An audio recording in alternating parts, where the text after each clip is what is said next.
ओम साई राम। श्री सच्चिदानंद सद्गुरु साईनाथ महाराज की जय। साईं सुविचार भक्ति। केवल गुरु को नमन या उनका पूजन करना ही पर्याप्त है। श्री पखाड़े को स्वप्न दिया और इस बात को स्पष्ट किया। श्री पखाड़े अपना स्वप्न सुनाने लगे।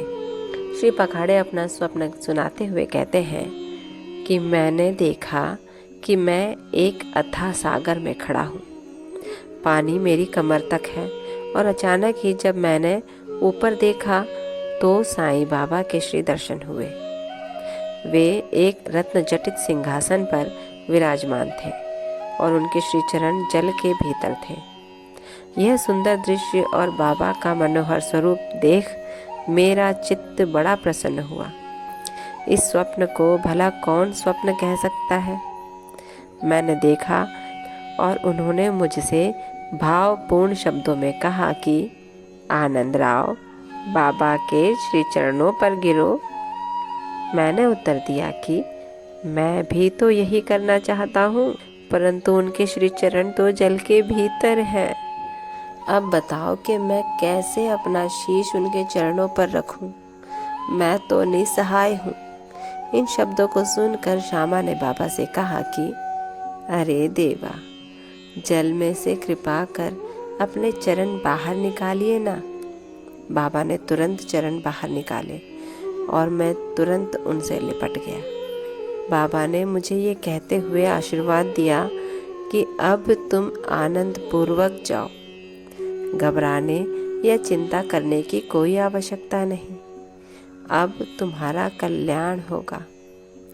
उन्होंने मुझसे ये भी कहा कि एक जरी के किनारों की धोती मेरे श्यामा को दे देना, इससे तुम्हें बहुत लाभ होगा।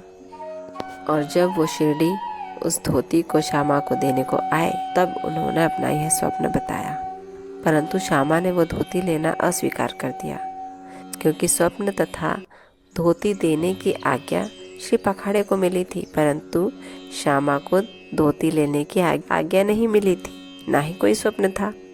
इसलिए उन्होंने कहा कि बाबा की आज्ञा तो मुझे नहीं मिली, ना ही कोई स्वप्न था, तो मैं ये धोती कैसे स्वीकार कर लूं। तब कुछ तर्क वितर्क के पश्चात काका ने दैवीय आदेश सूचक पर्चियां निकालकर इस बात का निर्णय करने का विचार किया।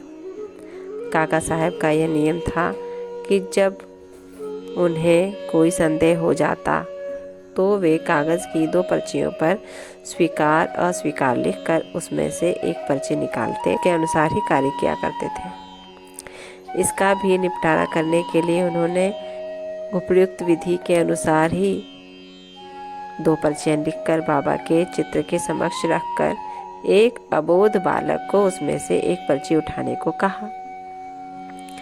बालक द्वारा उठाई गई पर्ची जब खोलकर देखी, स्वीकारात्मक पर्ची ही निकली और तब माधवराव अर्थात श्यामा को धोती स्वीकार करनी पड़ी।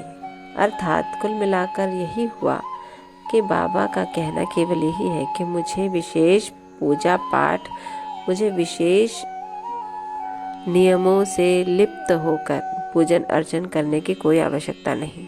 जब भी, जहाँ भी, जैसे भी मेरा नाम लो, मनन चिंतन करो, पूजा करो, मैं उसी में खुश हूँ तथा अपने भक्तों को सहायता प्रेम पहुँचाता हूँ। इसी के साथ ओम साई राम। बाबा आप सब पर कृपा रखें, आपको आशीर्वाद दें और कष्टों से दूर रखें। ओम साई राम।